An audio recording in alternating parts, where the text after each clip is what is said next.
What's happening, guys? So today's project I'm super stoked about. I picked up a whole bag of mammoth ivory, 10,000-year-old woolly mammoth ivory, and made a bud vase out of it. So stay tuned, let's get on this project.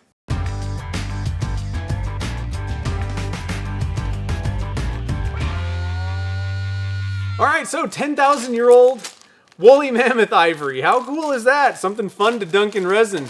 The problem I had was, what do you make? Pen blanks, you kind of waste most of the material on a pen blank. I didn't really like that idea for the project. I wanted to do something bigger, but I wasn't exactly sure. Bowls, I was just kind of thinking about different projects. And actually, Terry on the live stream was like, hey, why don't you make a bud vase? And I was like, oh, that's perfect, because bud vases, you don't hollow out the entire center. You just kind of drill, like I usually just drill a 3/4 inch hole right down the center. So, everything else in that blank is pretty much intact. You just kind of shape the outside. So perfect blank or perfect project to actually show off a lot of the mammoth ivory. So we did that. So I'm just going to kind of quickly explain a couple things about the ivory and then the casting, and then I'm just going to let you guys kind of watch the turning part. So let's get into the casting. I'll kind of explain a couple things about that. It was a pretty simple casting overall, but before we get into that, I wanted to mention that I tried dye stabilizing some of the mammoth. I was just kind of curious what it would do. Was it worth it? Did it do anything? Was it beneficial? And overall, I don't think stabilizing it's definitely not necessary. I don't think it's really even beneficial. I didn't notice any difference between the non-stabilized pieces and the stabilized pieces. So don't really need to stabilize it at all. But if you do want to add some color, it will work. And it's not like it's going to saturate it fully, but it added some really interesting kind of, different colors and different looks to it. So I think it added some to the piece. But I am glad that I kept some of the pieces just natural, because, I wanted to see just kind of the natural ivory as well. So overall, the casting was pretty simple. I just took a 3-inch PVC pipe and hit it with some stoner mold release before I capped it with a Fernco cap, and that was it. That was your mold, and then basically just took the mammoth ivory and just kind of arranged it in that tube.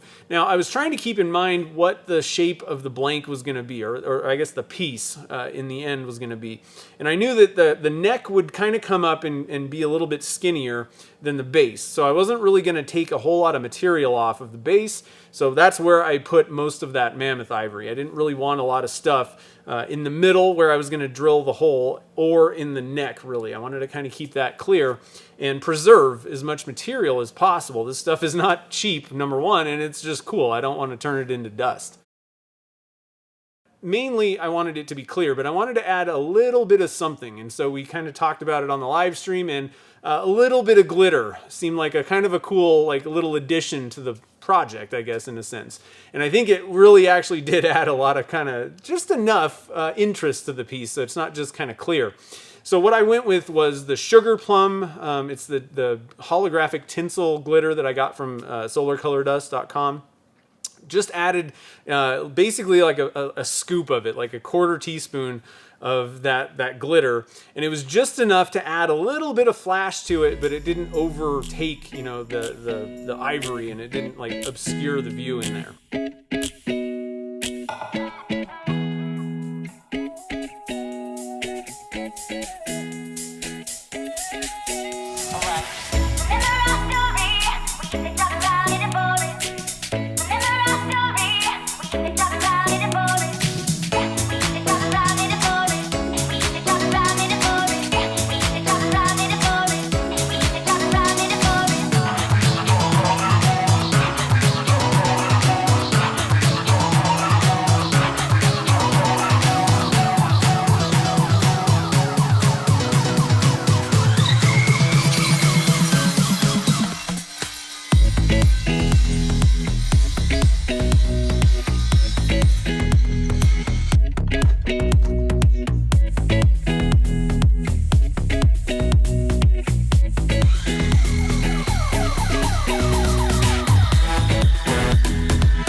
Once the blank was out of the pressure pot, I just mounted a glue block to one end of the blank so I could grab it with the chuck. I just used a piece of 3/4 inch plywood that I cut into a circle, glued it down, then the next day it was ready to go, so it was time to mount it on the lathe and start turning it.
So overall, I'm super happy with how this project turned out. It's one of my favorites to date. Totally unique, different material. I've been wanting to do something with Mammoth Ivory for quite a while now. So really happy with how it turned out. And thank you to Terry for coming up with the idea of the bud vase as the project for, you know, casting the Mammoth Ivory in. It really was like the perfect project to leave all of that material intact. I mean, I maybe cut away like 2% of the material, maybe.